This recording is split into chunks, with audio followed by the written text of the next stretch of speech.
बिस्मिल्लाहिर्रहमानिर्रहीम। अस्सलाम वालेकुम, welcome to my YouTube channel. आज हम थॉमस की एक्सरसाइज 8.7 को स्टार्ट करने जा रहे हैं। पिछली 3 वीडियो में हमने इसकी थ्योरी को बहुत ही अच्छे तरीके से एक्सप्लेन किया।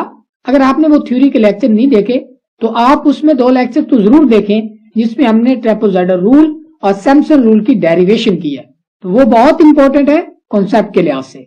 वरना आप अगर डायरेक्ट एक्सरसाइज करना चाहते हैं तो कर सकते हैं, लेकिन उसके लिए आपको कॉन्सेप्ट होना चाहिए कि ट्रेपेजॉइडल रूल और सैमसन रूल को हम इस्तेमाल क्यों करते हैं। तो अब हम चलते हैं अपनी एक्सरसाइज की तरफ। पहला क्वेश्चन जो हमारे पास ये है कि 1 to 10 क्वेश्चन में हमने क्या करना है कि using the trapezoidal rule estimate the integral with n is equal to 4 steps and find an upper bound for error term की जो ट्रेपेजॉइडल रूल में एरर टर्म था उसको फाइंड करना है। अब एस्टिमेटिंग द इंटीग्रल, इसका मतलब क्या है कि आपने वो t फाइंड करना है जो कि अप्रोक्सीमेटली किसी डेफिनेट इंटीग्रल के इक्वल था। तो इसको हम क्या कहेंगे, एस्टिमेटिंग द इंटीग्रल। दूसरी बात के वहां पर हमें गिवन क्या है कि n इज इक्वल टू 4, यानी कि जो 4 सब इंटरवल बनेंगे। इसके बाद find an upper bound for error term.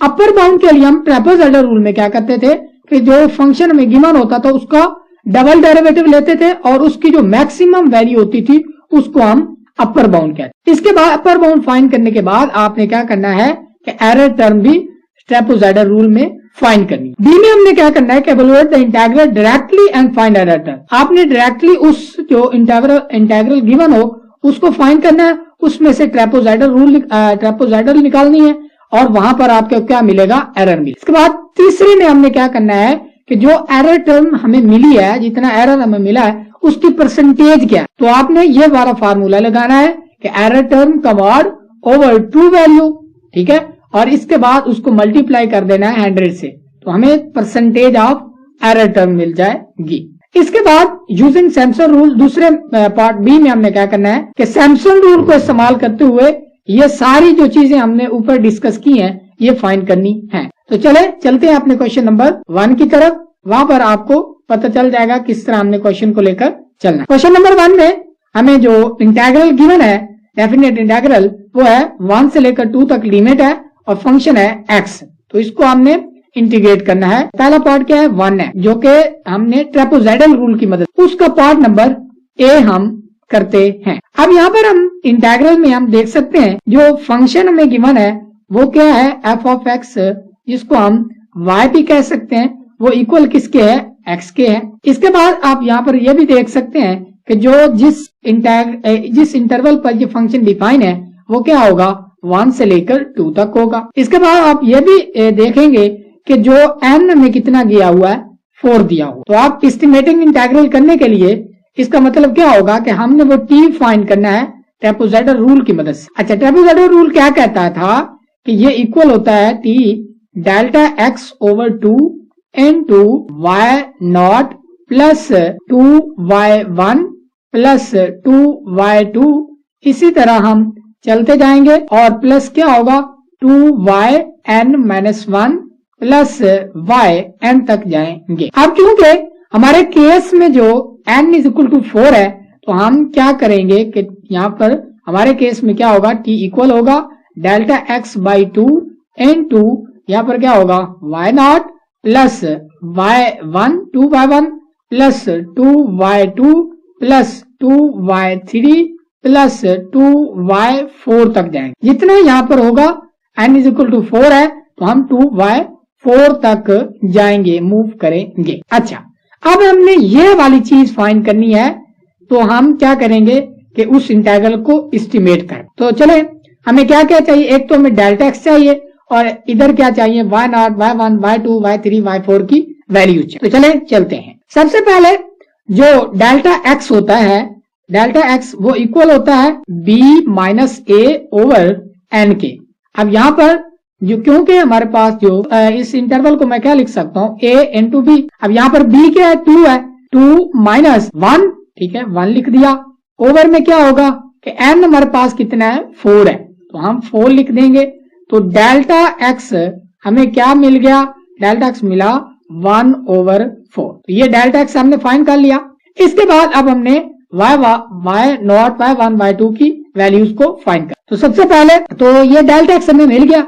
अब यहाँ पर क्योंकि जो इंटरवल था हमारे पास, वो ए और बी भी ज़ाहिर कर सकते थे, और ए को हम क्या कहते थे, एक्स नॉट, और बी को हम कहते थे, ये हमारे पास क्या है, एक्स एक्स। यहाँ पे क्योंकि एन 4 है तो ये एक्स 4 होगा। तो सबसे पहले तो हमें वाई नॉट वाई टू के लिए क्या करना कर, एक टेबल बनाएंगे। हम यहाँ पर टेबल बना लेते हैं।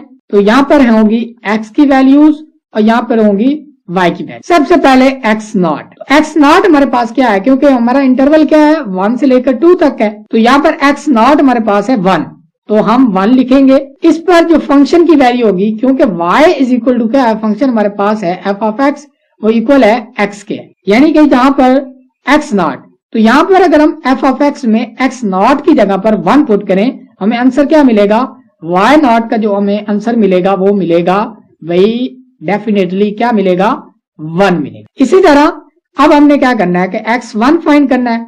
x1 फाइंड करने के लिए हम क्या करेंगे कि इस x नॉट में प्लस क्या करेंगे, डेल्टा x। तो x नॉट हमारे पास क्या था 1 और प्लस डेल्टा x हमारे पास क्या है 1/4 है। तो इसको हम कैलकुलेट करेंगे तो x1 की वैल्यू हम निकाल सकते हैं, ये बनेगी 5/4। तो यहाँ पर हम क्या करेंगे, इस फंक्शन में अगर हम x की जगह पर 5/4 पुट कर दें, यानी कि x1 पुट करेंगे, तो हमें क्या मिलेगा, y1 that will be equal to, अब यहाँ पर ये देखे ना, x की जगह पर x नॉट पुट करेंगे तो y नॉट आएगा, x1 पुट करेंगे तो y1 आएगा, इसी तरह ये चलता जाएगा। अच्छा, y1 आएगा तो यहाँ पर क्योंकि f of is equal to x है, तो x की जगह पर हम x1 पुट करेंगे वो 5/4 आएगा, तो ये 5/4 ही आएगा। इसके बाद अब हम नेक्स्ट मूव करते हैं, x2 फाइंड करते हैं।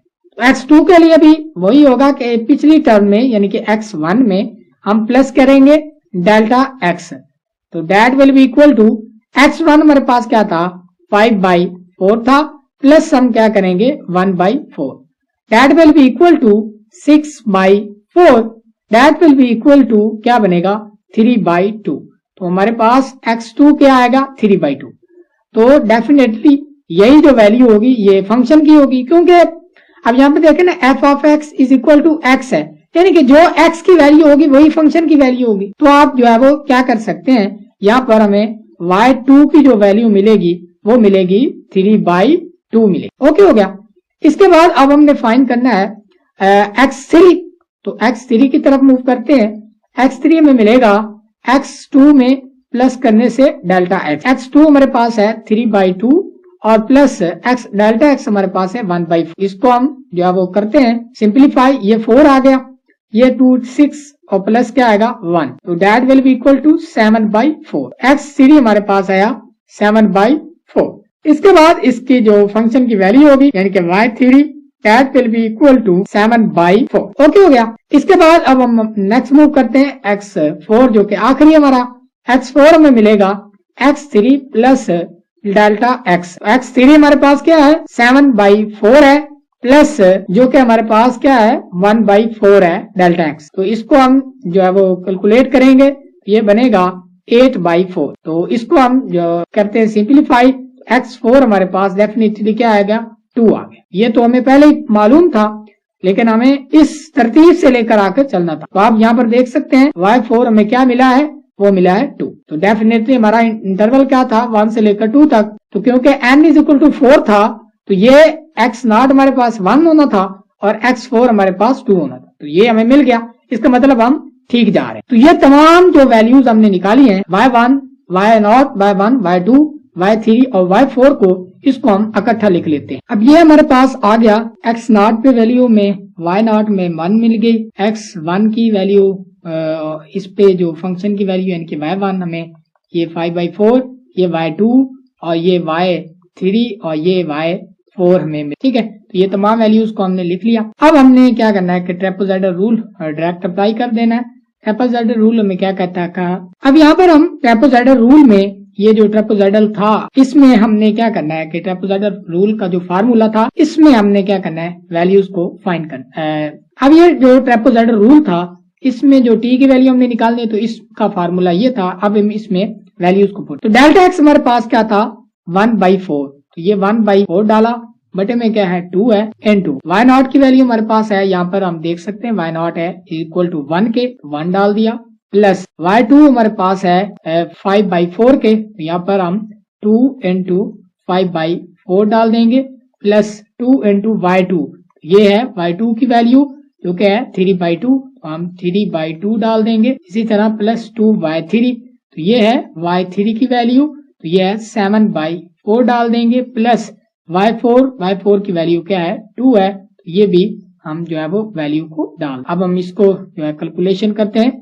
ये बनेगा 1/8 इंटू ये बनेगा 1 प्लस ये बन जाएगा 2 को 4 से जो है वो कैंसिल कर दो, ये है 5/2 प्लस ये 2 से कैंसिल, ये है 3 प्लस ये कैंसिल, ये 7/2 प्लस क्या बन जाएगा 2 बन जाएगा। अब हम इसको एडअप करते हैं 1/8 that will be equal to 2 LCM आएगा। अच्छा ये 1 ये 3 और ये जो है 2 है, तो ये क्या बन जाएंगे 6 बन जाएगा। तो हम जो है वो डायरेक्टली यहाँ पर इसमें प्लस क्या कर देते हैं 6 कर देते हैं, ठीक है। तो LCM लेंगे तो ये 12 प्लस 5 प्लस 7 आ जाएगा। अच्छा इसके बाद अब हम इसको मजीद देखते हैं कि ये 1/8 इंटू ये क्या बन जाएगा, ये 17 और ये क्या बन जाएगा 24/2 बन जाए। इसको हम जो है वो डायरेक्टली हम कर सकते हैं, तो ये इसको हम कैंसिल आउट कर देंगे, तो ये 12 ये क्या बच जाएगा 8, इसको भी हम कर सकते हैं, ये 3 क्या बन जाएगा 2। अच्छा तो ये जो हमारे पास t की वैल्यू आ गई ट्रापेजॉइडल रूल में, तो वो क्या आएगी 3, तो ये जो है वो अप्रोक्सीमेटली इक्वल होगा उस डेफिनेटेड इंटीग्रल। अब हमने जो दूसरा काम करना है इस पार्ट ए में, वो क्या करना है फाइंड एन अपर बाउंड। आपने अपर बाउंड करनी है फाइंड। तो जो हमारे पास फंक्शन है, क्योंकि हमें जो गिवन है फंक्शन के लिए, आप यहाँ पर लिखेंगे फॉर अपर बाउंड। क्या करेंगे कि जो हमारे पास फंक्शन है f(x) is equal to x, इसके आप जो है वो 2 टाइम डेरिवेटिव लेंगे। फर्स्ट टाइम डेरिवेटिव लेंगे तो ये हमारे पास आएगा 1, जब आप सेकंड टाइम डेरिवेटिव लेंगे that will be equal to 0। तो सेकंड डेरिवेटिव पर जो सबसे मैक्सिमम वैल्यू, अगर यहाँ पर 0 ना आता तो हम क्या करते कि इस इंटरवल की 1 और 2 वैल्यू पर चेक करते कि किस पे इसकी फंक्शन की वैल्यू ज्यादा आ रही। तो यहाँ पर क्योंकि 0 आ गया, कांस्टेंट वैल्यू आ गई सेकंड डेरिवेटिव की, तो इसी 0 को हम क्या कहेंगे कि यही इसकी जो है वो मैक्सिमम वैल्यू है। तो ये रहेगी upper bound of trapezoidal. Find क्योंकि कि ताकि हम जो एरर टर्म है उसका मॉड फाइंड कर सकें। अब ट्रापेजॉइडल रूल में एरर टर्म हमें क्या कैसे मिलती है कि एरर टर्म का जो मॉड होगा वो लेस देन और इक्वल टू होगा m into b minus a की पावर 3 ओवर में क्या होगा, ओवर में इसके होगा 12 इंटू n स्क्वायर। तो इसको फाइंड करते हैं, तो ये that will be equal to m हमारे पास क्या है 0, तो ये 0 रख देंगे इंटू b माइनस a यानी कि 2 - 1 की पावर 3 ओवर में क्या होगा डेफिनेटली 12 इंटू n हमारे पास है 4 का स्क्वायर। तो ये क्योंकि 0 हो गया तो ये सारी टर्म क्या बन जाएगी 0। तो डेफिनेटली हमने एरर टर्म जो है वो निकाली है, वो इक्वल है क्या है कि लेस देन और इक्वल टू है, तो इसको इक्वल लिख सकते हैं, वो इक्वल होगी 0 के। तो जब क्योंकि हमारे पास अपर बाउंड क्या मिला कि 0 हो गया, तो इसका मतलब जो अब हमने क्या मालूम हुआ कि जब भी किसी फंक्शन की अपर बाउंड 0 होगी तो हम डायरेक्टली उसका जो ट्रापेजॉइडल एरर है उसको 0 कर दें, क्योंकि यहाँ पर हमने अब देख लिया है, ठीक है। तो ये अपर बाउंड भी हो गया और एरर टर्म भी हमने फाइंड कर ली। अब हमारा जो पार्ट ए था वो कंप्लीट। अब हमने पार्ट नंबर बी में क्या करना है कि evaluate the integral directly and find error term. तो आपने डायरेक्टली उस इंटीग्रल को फाइंड करते हुए आपने एरर उसमें फाइंड करना। तो चलते हैं मूव करते हैं। जो हमारे पास डेफिनेट इंटीग्रल था वो क्या था 1 से लेकर 2 तक x into d of that will be equal to, इसका हम इंटीग्रल ले, ये x²/2 होगा और इसकी लिमिट है 1 से लेकर 2। तो अब इसमें अपर लिमिट पुट करेंगे 1/2 बाहर ले लें, अपर लिमिट पुट करेंगे तो 4 माइनस क्या आएगा 1, तो that will be equal to 3/2 है, 3/2 आ गया। अब हमने ये डेफिनेट इंटीग्रल फाइंड कर लिया, 1 से 2 तक लिमिट है और ये डिफरेंशियल। अब हमने क्या करना है कि हमारे पास जो टी था वो भी हमें फाइंड किया था, वो भी क्या निकला था, 3/2 ही निकला था। तो अब हमने एरर फाइंड करना है। तो एरर जो टर्म थी वो ट्रेपेजॉइडल रूल में क्या होती थी कि जो हमने डेफिनेट इंटीग्रल निकाला है, ठीक है, उसमें से आप जो है वो माइनस कर देंगे जो कि आपने टी की वैल्यू यानी कि ट्रेपेजॉइडल रूल की मदद से इस जो डेफिनेट इंटीग्रल के जो अप्रोक्सीमेटली इक्वल था वो निकाला, उसको हम माइनस कर देंगे। ठीक है, तो ये क्या आती है, मतलब यही हम कह रहे हैं कि जो एग्जैक्ट की वैल्यू है उसमें से हम क्या निकालेंगे, अप्रोक्सीमेटेड वैल्यू या कैलकुलेटेड वैल्यू। ओके, तो यहाँ पर हम देख सकते हैं कि इसकी जो वैल्यू थी वो तो थी 3/2, इसमें से निकालेंगे टी की वैल्यू क्या थी, वो भी 3/2 थी। तो ये जो एरर टर्म होगा तो ये दोनों तो कैंसिल हो जाएंगे, तो एरर टर्म हमें क्या मिलेगी, 0 मिलेगी। ठीक है, एरर टर्म 0 मिला तो इसका मतलब क्या हुआ कि इसका मॉड भी 0 हो गया। अब यहां पर हम देख सकते हैं कि जो इस कैलकुलेशन में ट्रेपेजॉइडल रूल की मदद से हमने किया तो ये डायरेक्ट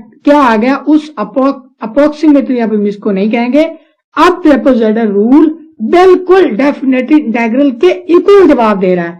तो इसका मतलब क्या है कि यहाँ पर जो एरर है वो क्या है, 0 है। तो यही तो हमने यहाँ पर भी निकाल चुके हैं कि एरर 0 है। ठीक है, तो इसका मतलब हमने बी पार्ट में भी जो एरर होगा वो 0। अब हम जो है वो पार्ट नंबर सी की तरफ मूव करते हैं कि सी हमें क्या कहते हैं। Use the formula error term over true value n to 100 to express error term as a percentage of the integral is true value। तो पार्ट नंबर सी में क्या कह रहा है कि परसेंटेज ऑफ एरर टर्म निकालो, किस फार्मूला को इस्तेमाल करते हुए कि एरर टर्म जो है उसका मॉड बटे में क्या करना है कि आपने वो जो ट्रू वैल्यू निकाली है उसको बटे में रखना है और उसके साथ मल्टीप्लाई करना है 100 को। तो यहाँ पर हम क्या कर सकते हैं कि एरर टर्म का मार तो हमारे जो आंसर आया था वो तो आया था 0, और में जो ट्रू वैल्यू आई थी, ट्रू वैल्यू यहाँ पर क्या लिखनी है, जो आपने डेफिनेट इंटीग्रल निकाली है वो क्या थी, 3/2 into 100। तो आप यहाँ पर परसेंटेज ऑफ एरर टर्म अगर हम दिखाएं तो that will be equal to, ये क्या आएगी 0। इसका मतलब जो परसेंटेज ऑफ एरर टर्म है ट्रेपेजॉइडल रूल में वो क्या है, 0% है। ठीक है, तो डेफिनेटली उसकी परसेंटेज भी 0 होगी। अगर जो एरर है वो 0 है तो हमारे पास जो उसकी परसेंटेज होगी वो भी 0 होगी। तो ये था हमारा ट्रेपेजॉइडल रूल कंप्लीट हुआ। अब हम पार्ट नंबर 2 की तरफ मूव करते हैं। इसके पार्ट ए में भी हमने क्या करना है कि एस फाइंड करना है, यानी कि सैमसन रूल की मदद से जो अप्रोक्सीमेटली इक्वल था उस इंटीग्रल की। तो एक्स यहाँ पर क्या होगा, वो इक्वल होता है डेल्टा x/3 इंटू यहाँ पर होता है y0 plus 4y1 plus 2y2। अब क्योंकि हमारे पास n इज इक्वल टू, चलो इसको पहले जनरली लिख लेते हैं, इसी तरह 4y3 होगा। इसी तरह चलता चलता यहाँ पर क्या बनेगा, यहाँ पर बनेगा भाई yn बन जाएगा। ठीक है, ये इसका फार्मूला था। अच्छा, अब यहाँ पर हमने क्या करना है कि क्योंकि हमारे पास n इज इक्वल टू 4 है, इसका मतलब क्या होगा कि हमारा x डेल्टा x/3 इक्वल होगा, यहाँ पर क्या है y0 plus 4y1 plus 2y2 plus 4y3 plus क्या होगा y4 हो। ठीक है, तो ये हमारा फार्मूला बनेगा। अब हमने ये तमाम जो वैल्यूज है निकालनी है। अब पीछे हम डेल्टा एक्स तो निकाल चुके हैं क्योंकि हमारा इंटरवल क्या था 1 से 2 तक, वही इंटरवल वही क्वेश्चन रहना है। बस आपने जो है वो यहाँ पर जो फंक्शन की वैल्यूज हैं वो यहाँ पर पुट करनी है और हमें आंसर मिलता जाएगा। अच्छा, यहाँ पर हम जो सबसे पहले डेल्टा एक्स तो हम निकाल चुके हैं, वो क्या होगा, वो है 1/4। अब हमने क्या करना है कि जस्ट जो फंक्शन की वैल्यूज हैं वो यहाँ पर पुट करनी है। फंक्शन की वैल्यूज भी हम निकाल चुके हैं। अब आपने जो फंक्शन की वैल्यू निकालनी थी ना पार्ट ए में, वही आप यहाँ पर भी आप इस्तेमाल कर सकते हैं। ठीक है, तो यहाँ पर हम एस में फाइंड जो है वो लिखते हैं, डेल्टा एक्स हमारे पास था 1/4, ये 1/4 लिखा, बटे में क्या है 3 है, इनटू क्या बनेगा, यहाँ पर y0 है, तो y0 की वैल्यू हमने 1 निकाली थी, 1 लिख देंगे, प्लस 4 इंटू y1 की वैल्यू हमने निकाली थी 5/4, इसके बाद प्लस 2y2, y2 की वैल्यू निकाली थी 3/2, इसके बाद प्लस 4 y3 की वैल्यू थी 7/4 प्लस क्या कर लेंगे y4 जो के 2 के इक्वल था। ठीक है, अब हम यहाँ पर इसको कैलकुलेट करते हैं। ये क्या बन जाएगा 1/12 इंटू ये 1 प्लस ये दोनों कैंसिल हो जाएंगे, ये 5 बन जाएगा, प्लस ये दोनों भी कैंसिल हो जाएंगे, ये 3 बन जाएगा, प्लस यहाँ पर ये दोनों भी कैंसिल, यहाँ पर 7 बनेगा, यहाँ पर क्या बनेगा 2 बन जाएगा। ठीक हो गया। इसके बाद ये 1/12 ये क्या बन जाएगा, ये बनेगा 6 plus 3 will be 9 plus 7 will be 16 plus 2 will be equal to 18। ये 18 बन गया। तो इसको अगर हम मल्टीप्लाई डिवाइड करें 6 पे, 6 से कैंसिल करेंगे तो ये 3 क्या बन जाएगा 2 बन जाएगा। तो जो हमारा सैमसन रूल है उससे जो हमें वैल्यू मिली वो भी क्या मिली 3/2 मिल जाएंगी। अब जो हमने दूसरा यहाँ पर भी काम करना है वो क्या है कि फाइंड एन अपर बाउंड। तो यहाँ पर भी हमने अपर बाउंड फाइंड करना है। तो जो हमें गिवन फंक्शन है वो इक्वल है किसके, यहाँ पर आप लिख लें कि फॉर अपर बाउंड। ठीक है, तो f of x is equal to x है। तो डायरेक्टली आप यहाँ पर लिख सकते हैं कि अगर हम इसका 4th टाइम डेरिवेटिव लें, ठीक है, तो आप इसको 4th को इस तरह लिख सकते हैं कि इसका डेरिवेटिव लें तो ये इक्वल आता है 0 के, क्योंकि ये तो सेकंड डेरिवेटिव पर भी 0 हो गया था। तो जब हम 4th डेरिवेटिव लेंगे इसका तो ये हमें आंसर क्या देगा 0 देगा। अब क्योंकि ये कांस्टेंट वैल्यू आ रही है तो यही इसकी मैक्सिमम वैल्यू होगी। इसका मतलब ये हमें जो कैपिटल M यहां से भी मिलेगा वो क्या मिलेगा 0 मिलेगा। ठीक हो गया। अब हमने क्या करना है कि इसकी जो सैमसन रूल की एरर टर्म है वो फाइंड करनी है, which will be less than equal to क्या था M into P minus A की पावर 5 थी और बटे में क्या था 180 into N की पावर 4 था। अब यहाँ पर हम देख सकते हैं कि जो error term of Samson rule होगी वो लेस देन इक्वल टू क्या बन जाएगी। तो यहाँ पर M क्योंकि 0 है तो यहाँ पर M की वैल्यू पुट करेंगे तो सारा टर्म जो क्या हो जाएगी 0 हो जाएगी। तो इसका मतलब क्या हुआ कि जो एरर टर्म का मॉड होगा यहाँ से हम निकालेंगे वो हमें क्या मिलेगा 0 मिल जाएगा। तो ये वैल्यू हमने निकालनी थी। एरर अपर बाउंड भी हमने निकाल लिया और जो उसने कहा था कि अपर बाउंड फॉर एरर टर्म, तो इसका मतलब क्या है कि पहले अपर बाउंड निकालो उसके बाद क्या निकालो इसका एरर टर्म का मॉड निकालो, तो ये 0 आएगा। तो इसके बाद हम इसके पार्ट नंबर P की तरफ मूव करते हैं कि evaluate the integral directly and find error term. तो आपने क्या करना है कि जो डायरेक्टली हमारे पास था इंटीग्रल उसको फाइंड करना है। तो क्योंकि हमारे पास डेफिनेट इंटीग्रल 1 से 2 तक x इंटू dx था तो ये तो हम फाइंड कर चुके हैं, ये इक्वल है किसके 3/2 के। जो सैमसन रूल की मदद से हमने अप्रोक्सीमेट आंसर निकाला वो भी क्या था 3/2 ही था। तो जब हम इसका एरर टर्म ऑफ क्या निकालेंगे s निकालेंगे which will be equal to ये जो इंटीग्रल की वैल्यू है वो है 3/2 यानी कि 2 वैल्यू माइनस इसमें करेंगे अप्रोक्सीमेटेड वैल्यू जो कि s की वैल्यू वो भी है 3/2। तो इसका मतलब यहाँ पर भी एरर टर्म में क्या मिलेगी सैमसन रूल में भी वो भी मिलेगी 0। तो यहाँ पर इसका मॉड लें, एरर टर्म का मॉड भी क्या आएगा 0 आ जाएगा। अब हमने क्या किया इंटीग्रल फाइंड करके एरर टर्म भी निकाल लिया। पार्ट नंबर जो B था वो हमारा कंप्लीट हुआ। इसके बाद अब हम पार्ट नंबर C की तरफ मूव करते हैं। इसमें आपने क्या करना है कि use the formula E error term का mod over 2 value into 100 to find to express the error term as a percentage of integral 2 value, यानी कि इसकी कितनी परसेंटेज एरर है उसको आपने क्या करना है कि फाइंड करना है। तो डेफिनेटली हम पार्ट नंबर C की तरफ मूव करेंगे। तो वहां पर उसने फार्मूला क्या दिया हुआ है कि एरर टर्म का मॉड ओवर में क्या निकालनी है 2 वैल्यू लिखनी है। इसके बाद इसको मल्टीप्लाई कर देना है 100 से, तो यहाँ से परसेंटेज आ जाएगी। अच्छा, जो यहाँ पर ये वैल्यू क्या निकली तो ये तो हम पिछले ही B पार्ट में निकाल चुके हैं, वो तो 0 थी। तो जब 0 बाई समथिंग और इनटू 100 वो जो भी होगा वो 0 होगा। तो इसका मतलब यहाँ पर भी हमें जो परसेंटेज एरर है वो क्या मिल रहा है 0 मिल रहा है। तो ये पार्ट नंबर C भी कंप्लीट हुआ। तो ये थे हमारे पास क्वेश्चन नंबर 1 जिसको हमने अच्छे तरीके से डील किया और हमने इसका सोल्यूशन देखा। उम्मीद करता हूँ आपको जो है वो इसकी क्वेश्चन को सॉल्व करने की टेक्निक आ गई होगी। अगले लेक्चर में हम इसको थोड़ा सा मॉडिफाइड करके लिखेंगे। अब मैं इसको जो है वो डेथ स्टेप्स में करूंगा। यहाँ पर तो मैंने बिल्कुल आसान सा और डिटेल से समझाया क्वेश्चन को किस तरह डील करके ले जाना है। अगले जो लेक्चर होगा उसमें हम इसको थोड़ा थोड़ा जो है वो थोड़ा मॉडिफाइड कंसाइज करके लिखेंगे ताकि जो है वो वक्त का ज़्यादा ना हो। तो मिलते हैं एक नए लेक्चर के साथ, तब तक के लिए इजाजत दीजिएगा। अल्लाह निगहबान।